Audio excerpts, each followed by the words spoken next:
you're emotionally invested into this journey, we've talked about this in previous podcasts, it's really hard to make these decisions if you're not tuned and bought in and really like I said, your big girl panties on, you're playing private detective, and you're really listening to your body from a very logical, not emotional perspective. It did not all come on overnight. It is not going to all come off overnight. And we start this process and we are like, oh, Jamie, women and I start working, like, I don't care what the scale says. And then the second they hop on the scale and it's like up 2 pounds, they're having a legit meltdown, right? I'm like, what happened to the whole, like the logical space goes out the window. But again, it's, and I get it. I hear you. Like I was that person for a long time. I hear you, but going into the same, being very honest with yourself. I did not put on 30 pounds. How long did it take me to gain 30 pounds? I did not put on 30 pounds overnight.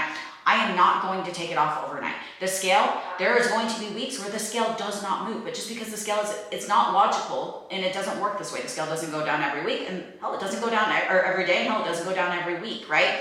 But it's tracking the data outside of the scale and understanding how to take all of that data, piece it together, because again, numbers will change, they'll fluctuate, we'll have to pivot as adaptations and whatnot occur to continue to reach our goals. But you have to be able to take the data that is outside of the scale. And that's a big, big piece of this. Is a lot of people struggle to admit, because I think when they start like, oh, I don't care, and then like emotion come into play, and we get emotionally bought into the outcome. I'd be lying through my teeth if there haven't been times where I stepped on the scale and I'm like, ooh, right? But I also understand, I have moments of emotion, but I also understand logically what goes into increases and why they happen, right? So I may have a moment, but I don't live there, and that's the difference.